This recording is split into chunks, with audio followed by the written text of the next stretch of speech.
want to introduce this next speaker who we're incredibly honored to have here with us today. Mel Wymore is a longtime community leader. He has co-founded or chaired over 30 organizations. He is up for and running for New York City Council in 2017. He is the mother of two, and if elected, will be the first transgender elected official of any major US city. So we are incredibly happy and honored to have him here. He's going to be speaking about politics, and I'll let him go into that, which obviously is a hot topic. So thank you. Thank you. Thank you.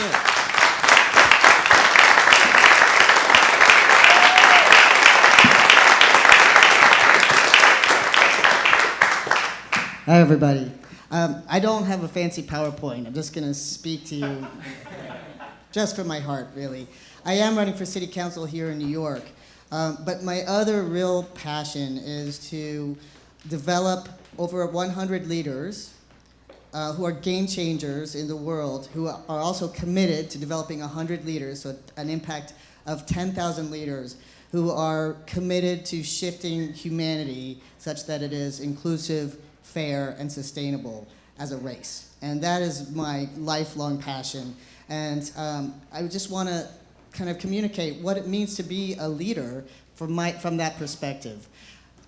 And that's a very personal, starts with a very personal story.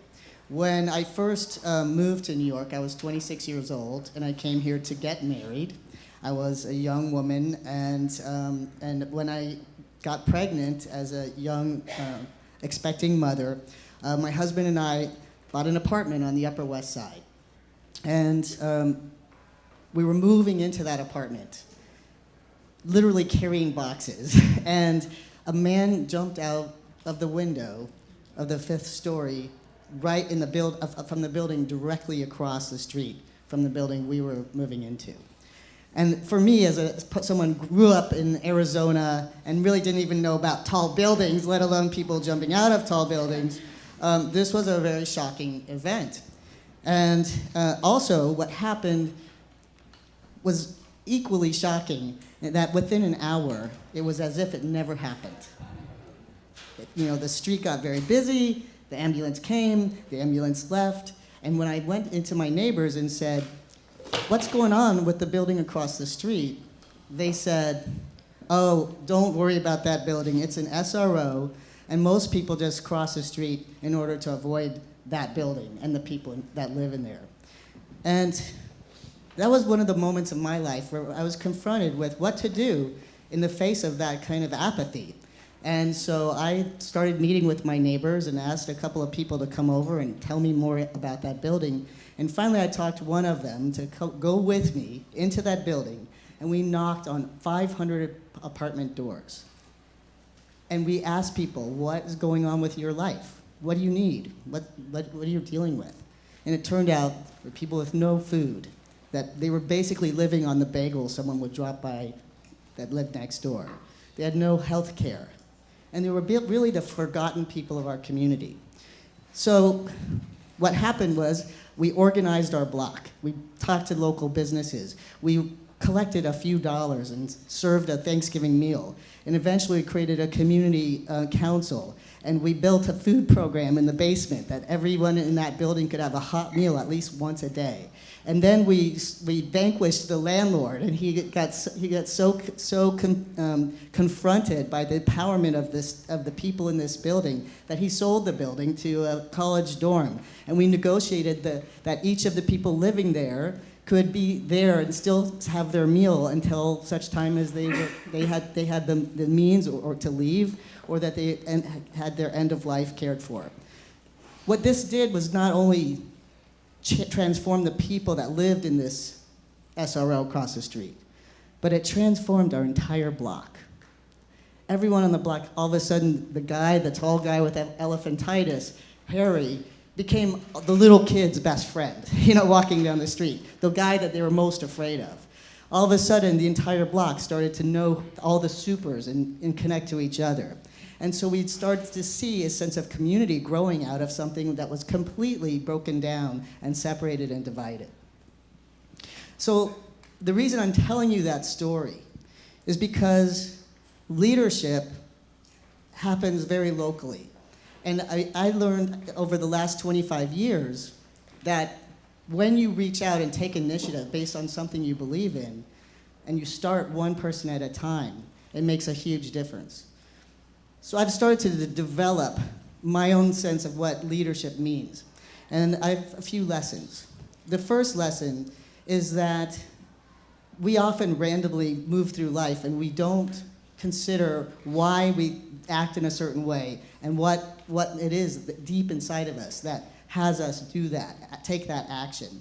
And to become conscious about that really empowers you to take that commitment elsewhere beyond your building or your block. So for me, I started with my kids' school, and then I started with other schools, and then transportation and buildings, and now all of a sudden I'm someone who's really interested in a lot of things in our community that have to do with our daily, everyday lives for all people, not just people on my block. But the point is that number one is to be aware of that inner commitment. For me, it's justice, right? My inner commitment and community. Wherever I go, I bring justice and community into that room. And to be aware of that for yourself, I call it your stand. Whatever is your stand, if you have that as a conscious part of your way of being, you'll see it, and you can bring it everywhere you go. The second the second lesson I learned is that movements don't start with 1 million people. Movements start in a kitchen with 3 or 4 people who have a common goal.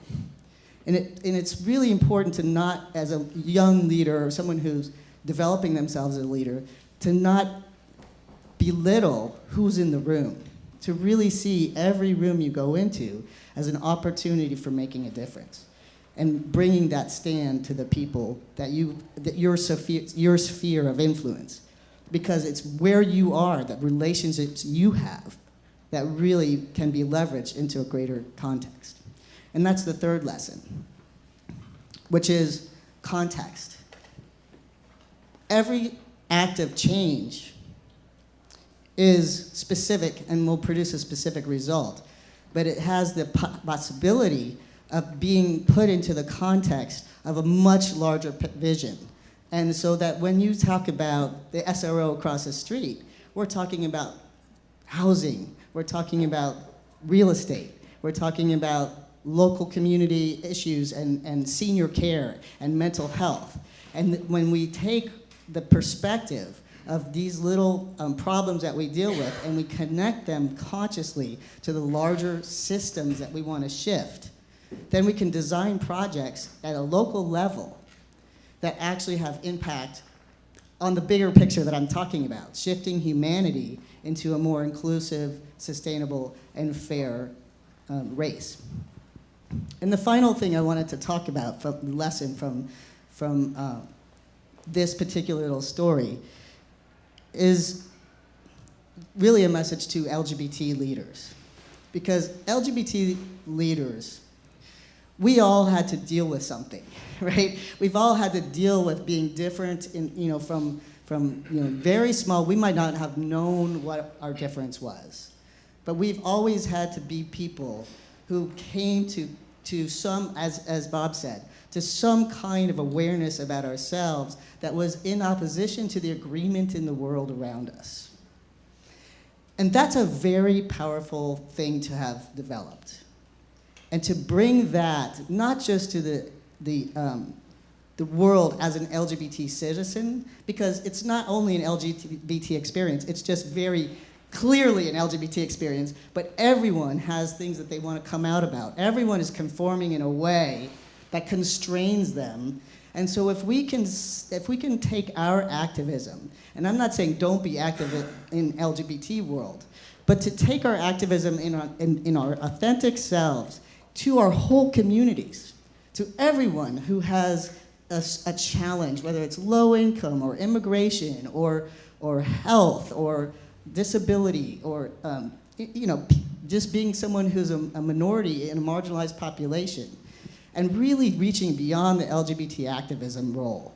Because we always want to do what's best for us, but I think it's really important for us to be leaders out there serving everyone. And I invite you to join my quest for 100 leaders that will all commit to really developing 100 leaders in your lifetime. And if we can all do that, we're going to shift this planet. Thank you. Thank you.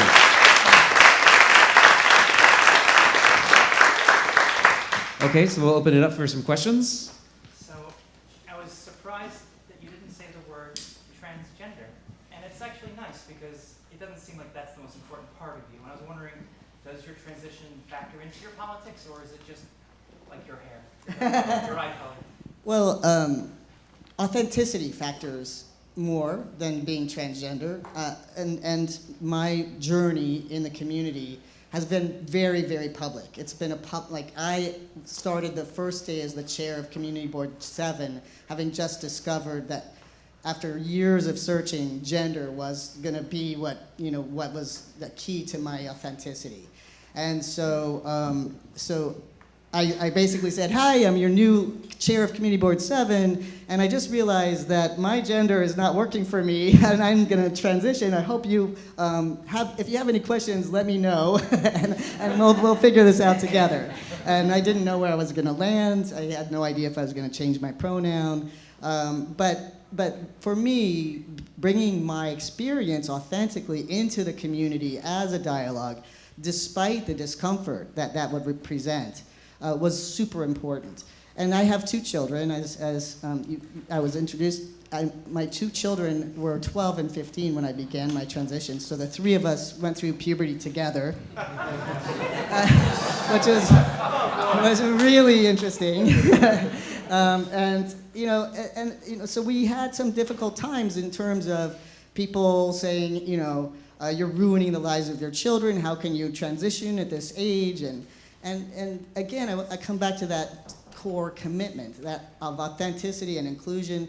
And I wanted my children to be able to be whoever they are, and I didn't want to, bury my experience so that they could bury their experience, and so their children could bury their experience. I felt like it was very important to break that cycle.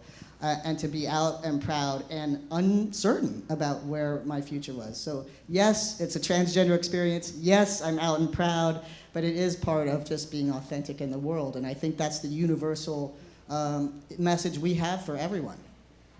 Thank you. Another question? For Mel? I do have a request. Oh, go ahead. Sorry. Well, so in your campaign, and I'm sorry not to know much about it, is the LGBT community a big piece of your support? Do you, obviously you speak to everyone, Yeah. but a little bit about that piece of it. Yes, I mean, well, before running this time around, I was the executive director of TransPAC, which is a political action committee for advancing transgender rights in New York State. There's many things that New York State is not as blue on as we think it is, and gender rights is one of them, both for women and for trans people. And so to the extent that I have personal relationships in the LGBT community, that plays a strong role in support of my campaign. But honestly, it's a very local campaign. Of course, we welcome all kinds of contributions and volunteers and phone bankers, and if you're willing to come in to join the campaign, of course, it would be a huge benefit to the campaign and to the LGBT movement. But actually, all politics are local, and when it comes down to it, it is kind of the conundrum of winning a race that has this kind of historical possibility, potential, but still really being a servant to my local community, which is what it's about. And so that's as good of an answer as I can give on that one. But I think it's all connected. Like what happens on my block, what happens in our city, what happens at our state, what happens at the federal government, it's all connected, and it's actually based in what happens at our block, right? Because if we don't organize at that level, blocks, floors, door to door, that's exactly what the Democrats have not done very effectively, and what the Tea Party did very effectively since 2008. So they had a base in place that was really connected and organized, and that's why I think doubling down on local politics is the answer right now. When they go low, we go local, right? There's someone up there. In which areas of the city campaign will vote for you?